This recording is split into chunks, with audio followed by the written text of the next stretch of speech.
and this will 100% work. The best way of doing revision, क्योंकि मैंने खुद 94% marks score किया है, instead of memorising the answers, ये बेस्ट आंसर है। बहुत टाइम वेस्ट कर रहे हो अपना, वो आपको बहुत पहले करना चाहिए था। रिमेंबर वन थिंग, अगर एग्जाम में वही क्वेश्चन आ गया जो आपने प्रैक्टिस किया हो, आंसर में वो क्रिएटिविटी दिखे जो एग्जामिनर को चाहिए। एग्जाम्स आ रहे हैं, सिलेबस भी नहीं कंप्लीट है, रिविजन कैसे करना है कुछ समझ नहीं आ रहा। अगर आपकी भी यही सिचुएशन है, then you are on the right video. Hello everyone, this is Tripti Singh Kushwaha and today I'm going to tell you the right way of doing revision. Revision करने का भी कोई सही तरीका होता है क्या? तो मैं फालतू का ज्ञान देख के आपका टाइम नहीं वेस्ट करूँ, क्योंकि आपको भी पता है कि आपने पहले कितना पढ़ा था और क्या पढ़ा था। अभी आपके पास जितना भी टाइम बचा है, 10 दिन, 15 दिन, 20 दिन, 1 महीना, जितना भी टाइम बचा है, इसमें भी आप अच्छे खासे मार्क्स स्कोर कर सकते हैं। क्योंकि मैंने खुद पिछले साल ही 94% मार्क्स स्कोर किया है। Yes, here is the proof. So I'm going to share leak some topper secret. तो आप भी अपने नोट्स के पन्ने बार बार पलट पलट के उसको पढ़े जा रहे हो और उसे रिविजन बोलते हो। That's not revision dear. इसे सिर्फ रीडिंग बोलेंगे, नॉट रिविजन। वो तरीका काम आता है, पर नोट्स को बार बार पढ़ने वाले दिन गए, वो आपको बहुत पहले करना चाहिए था। पर फिर भी जब जागो तभी सवेरा।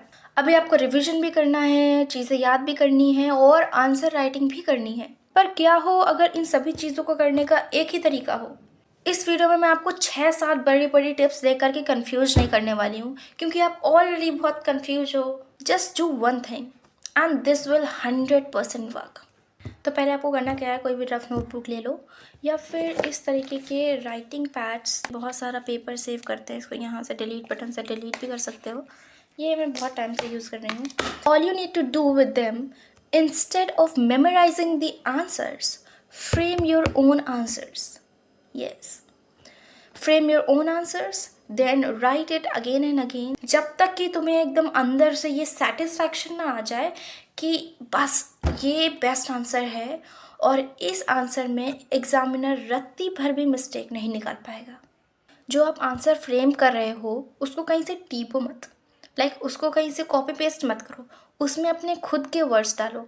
और वही घिसा पिटा पुराना आंसर नहीं लिखना है, कुछ नए वर्ड्स ऐड करो, एआई यूज़ करो, एआई का ज़माना है। और सोचो अगर सामने वही क्वेश्चन आ गया जो आपने प्रैक्टिस किया हो और उस क्वेश्चन को देख करके आप वो आंसर भूल गए जो आपने मेमोराइज़ किया हो, तो एकदम यहाँ बुरा लगता है यहाँ। पर अगर वही आंसर आपने खुद से फ्रेम किया होता तो आप उसे एग्ज़ाम में और अच्छे से लिख सकते। और लास्ट में आपको कोई ज़रूरत नहीं है 6-6, 7-7 घंटे के वीडियोस देखने के, वीडियो लेक्चर एक चैप्टर के। बहुत टाइम वेस्ट कर रहे हो अपना, बहुत। जस्ट गो एंड वॉच छोटा सा एक्सप्लेनेशन और उसके क्वेश्चंस करना शुरू करो, क्योंकि एग्ज़ाम में आपको वो पूरा चैप्टर की थ्योरी नहीं लिख के आनी है, एग्ज़ाम में आपको क्वेश्चन के आंसर लिखने हैं। और रटने से वैसे भी कुछ नहीं होने वाला है, क्योंकि अब तो सीबीएसई में थिंकिंग बेस्ड क्वेश्चंस आने लगे हैं। Just go and jump on कोई सा भी sample paper and start doing the questions, because answer writing is must. So just conclusion जो अभी तक मैंने बोला है, the best way of doing revision is to practice. The more you practice, the more you get the result. Practice and answer writing is must. Revision का मतलब सिर्फ ये नहीं है कि आपको स्पेसिफिकली नोटबुक और पेन ला करके टेबल और चेयर पे बैठना है और लिखना स्टार्ट करना है, या आपको नोट्स लेके आने हैं और बार बार उसको रिवाइज करना है और बार बार उसको रीड करना है। नो, रिविजन का मतलब है कि वो चीज़ आपके दिमाग में घूमनी चाहिए, वो डेफिनेशन, वो टॉपिक, वो आंसर जो आपने खुद बनाया है, वो वर्ड्स जो आपने नए वर्ड्स सोचे हैं, वो चीज़ अगर आपके दिमाग में घूम रही है, आप चल रहे हो, आप घूम रहे हो, आप चाय बना रहे हो, आप कुछ देख रहे हो, आप जब भी आप उस चीज़ को सोच रहे हो और बार बार उस चीज़ को रिकॉल कर रहे हो, that is revision. I know बहुत कम टाइम बचा है और आपको बहुत रिग्रेट हो रहा होगा कि काश पहले कर लिया होता। पर अगर इस टाइम में भी अगर आप अपने फुल पोटेंशियल से अपना पूरा 100% दोगे तो आप बहुत अच्छे मार्क्स स्कोर कर सकते हो। तो चलो इन सबको बाइंड अप करते हैं। पहला तो आपको ज़्यादा से ज़्यादा आंसर राइटिंग करनी है और आंसर्स आपके खुद के बनाए हुए होने चाहिए। दूसरा, आपको ज़्यादा से ज़्यादा क्वेश्चंस की प्रैक्टिस करनी है, चाहे वो सैम्पल पेपर का हो, चाहे वो किसी PYQ का हो, या किसी रेफरेंस बुक का हो, या किसी वेबसाइट से लिया हुआ हो।